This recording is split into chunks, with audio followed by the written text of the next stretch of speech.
Hello there! Today we're gonna have the Far Changing Tides, the review of an evocative aquatic adventure. 4 years after Far Lone Island Locomotive returns to treat in the indie scenes of video game world with new game Far Changing Tides. Released already on the March 1st, 2022, PC, Nintendo Switch, Xbox One, Series X, S, and PlayStation 5.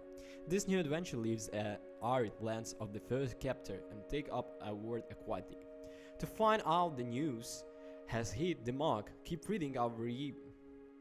Far Changing Tides is in effect two known versions of the first chapter the saga. The basic ideas are exactly the same, starting with the narrative.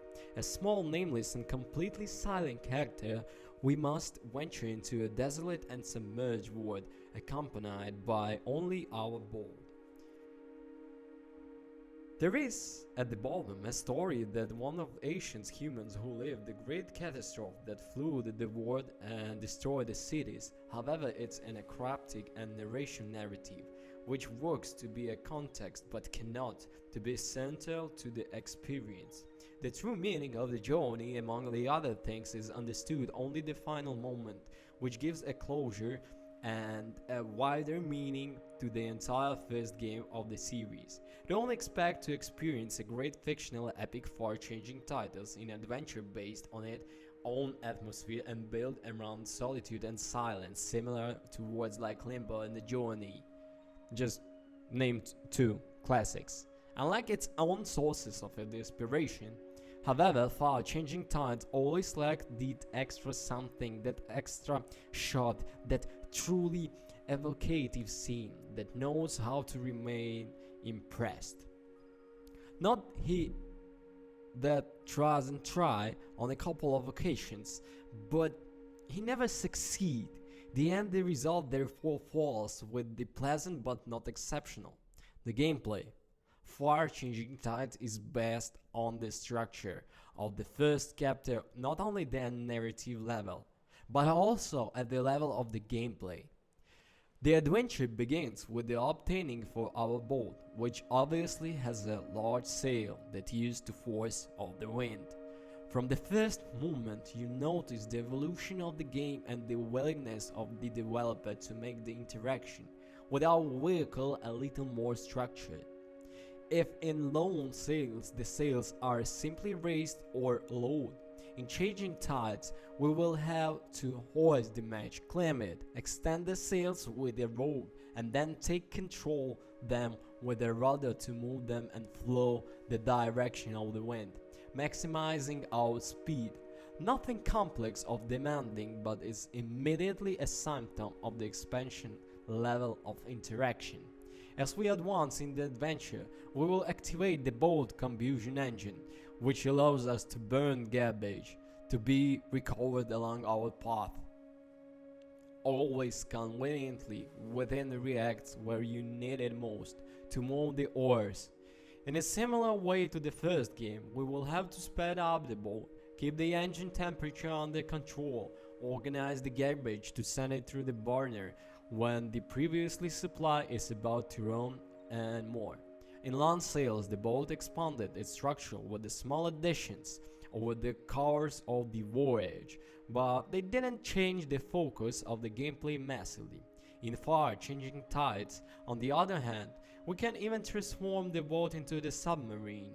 In that moment, we will not only have the going left-right movement, but also up-down movement, pulling levers, pressing buttons, and keeping our stock in check. It never can be complex, we repeated, but the management of the boat is less linear and repetitive than in the first chapter for a more differentiated journey, even not for the freedom of the criticism.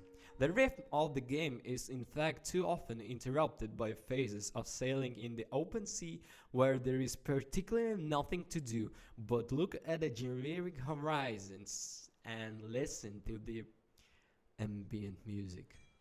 Changing Tides is completely in about 4.5 hours, which is a little longer than the first chapter, but will have benefited from the flights and the slightly lower hour count.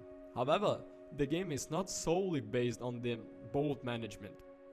Far Changing Tides Also proposed the land sections. There is no land at this time, but you understand by land sales. There are the puzzle platform phases, simple but once again more structured than those of the first game. In fact, we will often have to interact with the environment, activating various types of machinery, moving trains, winches, and opening huge gates and thus allowing the passenger to the boat. There are pleasant sections that will be able to change the pace of the game in the right way to distance us far enough from the boat, so as not to make the game too monotonous, but at the same time without removing certainly of the relationship without vehicle. So, conclusions. Far-changing Thoughts is a narrative adventure with puzzle platform elements, a good evolution or even just a continuation of the first chapter, but it's not only able to fully convince. The playful experience controlled in hand is certainly not demanding, but if you come to the terms with the self-imposed structural limits, you find yourself appreciating the navigation and diving phases. However, there is some problem with the rhythm. With phases they are too slow, but above all, there is that moment of wonder that the best games of the genre always have. Far-changing tides will appeal to those who enjoyed the first chapter, but it could end up with oblivion if you tried or evocative than structural works. About the pros, valid evolution and closure to the first far, and the management of the boat is pleasant but play experience. Okay guys, thank you for watching. Don't forget you guys to comment and subscribe. All the links I will leave in the description, and definitely I would like to recommend you to try to even to try this game because it's where it takes deeply on you. Thank you. Bye.